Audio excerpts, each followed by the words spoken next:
28, 29, 30, 31 বা 32 নম্বর প্রাপ্ত খাতাগুলো সহানুভূতির সাথে মূল্যায়ন করবেন। প্রয়োজনে কিছু নিয়ম শিথিল করে হলেও পাস নম্বর দেওয়ার চেষ্টা করতে হবে। এবারের এসএসসি পরীক্ষায় নম্বর বাড়িয়ে দিতে পরীক্ষকদের এমনই লিখিত নির্দেশনা দিয়েছিল শিক্ষা বোর্ড। এছাড়া বিভিন্ন গ্রেড দেওয়ার ক্ষেত্রেও সহানুভূতিশীল হওয়ার নির্দেশনা ছিল। তাই প্রতি বছর লাফিয়ে লাফিয়ে জিপিএ 5 ও পাশের সংখ্যা বাড়ায় প্রশ্ন উঠেছে নানা মহলে। দর্শক, বিস্ময়কর ফলাফলের নেপথ্যের কিছু কারণ অনুসন্ধান করেছেন মাকসুদুন নবী। শতকরা 92% পাস আর 1,42,000 জিপিএ 5। মাধ্যমিকে এমন আকাশচুম্বী ফলাফলে সন্তুষ্টির ঢেকুর সরকারে মাতোয়ারা শিক্ষার্থীরাও। একথা কেউ অস্বীকার করেন না যে লেখাপড়ার ব্যাপারে শিক্ষার্থী, শিক্ষক, অভিভাবকরা আগের চেয়ে অনেক বেশি সচেতন, সরকারও সচেষ্ট। তবে একই সাথে কৃত্রিমভাবে ফলাফল বাড়িয়ে দেওয়ার অভিযোগ নানা মহলে। এবারের এসএসসি পরীক্ষার উত্তরপত্র মূল্যায়নে বোর্ডের দেয়া লিখিত নির্দেশনা বিশ্লেষণ করে তেমন কিছু ইঙ্গিতই পাওয়া গেল। যেমন সাধারণ গণিত, ইংরেজি প্রথম পত্র, ইংরেজি দ্বিতীয় পত্র সহ আরও কয়েকটি বিষয়ের ক্ষেত্রে বলা হয়েছে 28, 29, 30, 31 এবং 32 নম্বরধারী উত্তরপত্রগুলো সহানুভূতির সাথে বিবেচনা করবেন। আর গণিত বিষয়ের বিশেষ নিয়মাবলীর 14 নম্বর পয়েন্টে বলা হয়েছে পাস নম্বরের কাছাকাছি যেমন 28, 29, 30, 31 বা 32 সেসব ক্ষেত্রে প্রয়োজন বোধে উপরের নিয়মাবলী শিথিল করে পুনরায় মূল্যায়ন করে পাস নম্বর দেওয়ার চেষ্টা করতে হবে।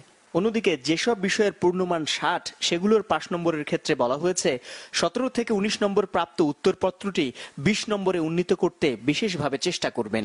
30 পেলে 33 করা যায়, এটা করা যায়। 30-30-এর নিচে 27 পেলে 33 করতে হবে, 25 পেলে করতে হবে।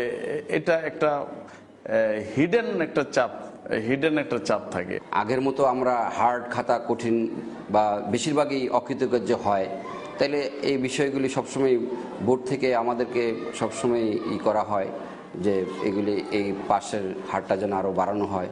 পূর্ণ পরীক্ষা করে আবার তাকে আমি 28 থেকে 33 করব, আমার কি দায়বদ্ধতা এরকম। সে পড়ে নাই, পাশ করে নাই, সে ফেল করবে, আবার পড়াশোনা করবে।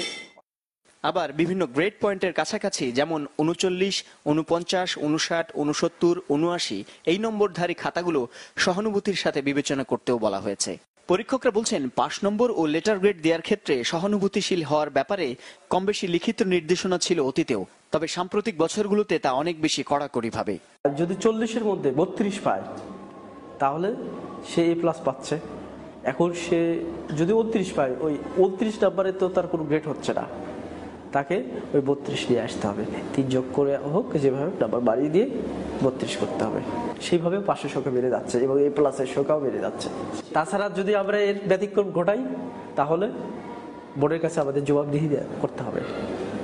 এছাড়া সৃজনশীল পদ্ধতির কারণে পরিপূর্ণ উত্তর না হলেও নম্বর দিতে হচ্ছে পরীক্ষকদের। কিন্তু এখানে সৃজনশীলের বিষয়টা হচ্ছে সে যদি কোনো কারণে অঙ্কের অ্যান্সার ঠিক হয় নাই কিন্তু সূত্রটা লিখছে, এই জন্য তাকে নাম্বার দেওয়া হয়। পরীক্ষকরা বলছেন অন্তত 500-600 উত্তরপত্র মূল্যায়নের জন্য তাদের সময় দেওয়া হয় মাত্র 10-12 দিন, যা যথেষ্ট নয়। শিক্ষকদের যদি সবসময় একটা দৌড়ের উপর রাখা হয়, হ্যারাসমেন্টে রাখা হয়, তাহলে তো সে ভালোভাবে খাতা দেখবে না। মাকসুদুন নবী, চ্যানেল 24, ঢাকা।